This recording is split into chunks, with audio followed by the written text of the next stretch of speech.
Hi, Tom Walls, Carbide Processors here with Lucky the dog. We just did a video with Lucky the dog, and he got treats in it to keep him over here. Now he thinks maybe there'll be treats in this one, but they're not.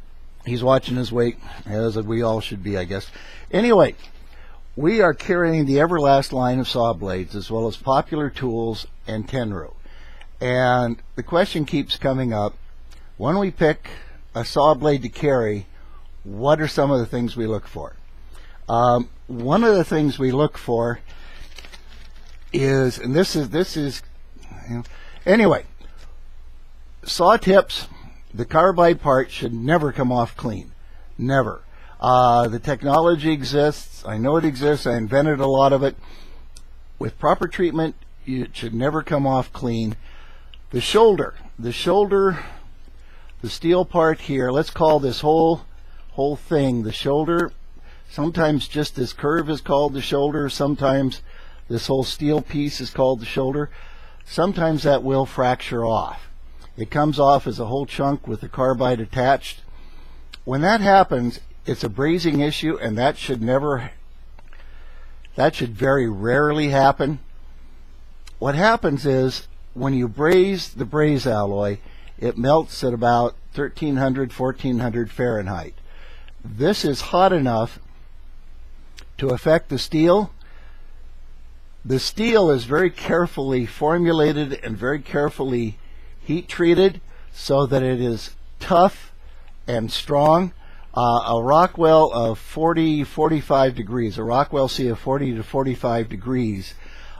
If you don't know what that means, that's okay. You'll see the comparison in a minute. Anyway, if you put the heat in here, too much heat in, you change the grain structure of the steel. The steel gets a lot harder. It also gets more brittle. It gets up to a Rockwell 60.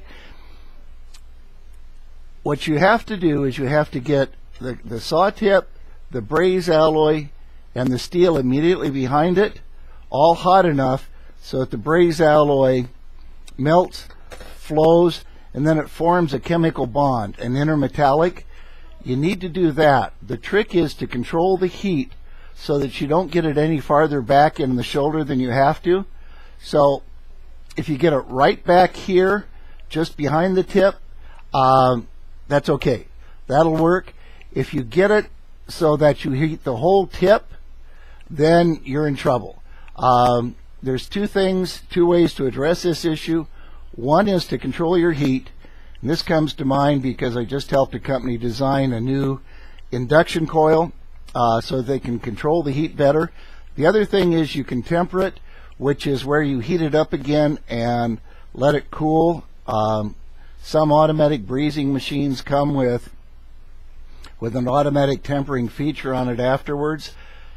Anyway, this is one of the things we look for when we pick a line of saw blades, and that is how hard is the shoulder.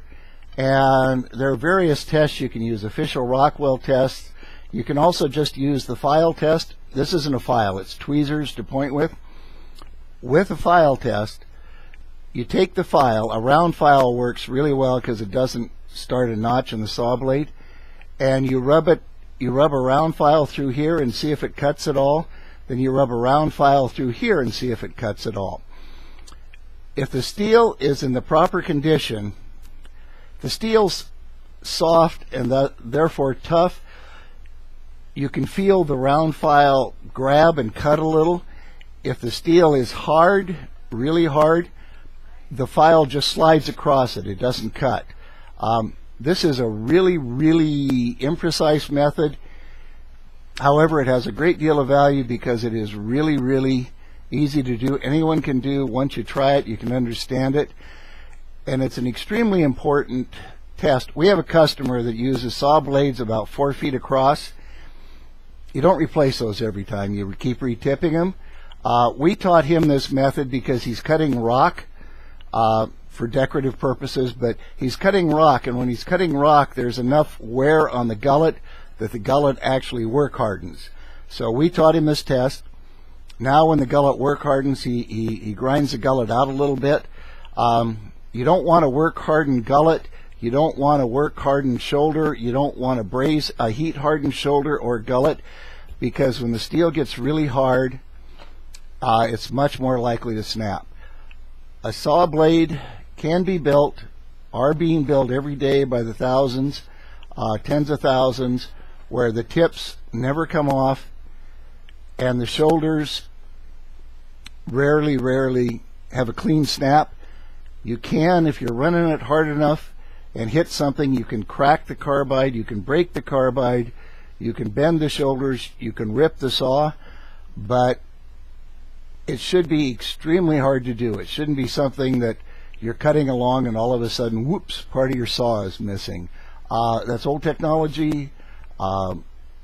Most saw companies don't do it. If you get a saw that does that, where the tips just come off clean or the shoulder snaps off, you've got a bad saw. If the supplier doesn't believe you, send it to me. I'll take some pictures, run some tests. But typically the supplier knows when they've got a problem like that. So that is it. Thank you. Bye.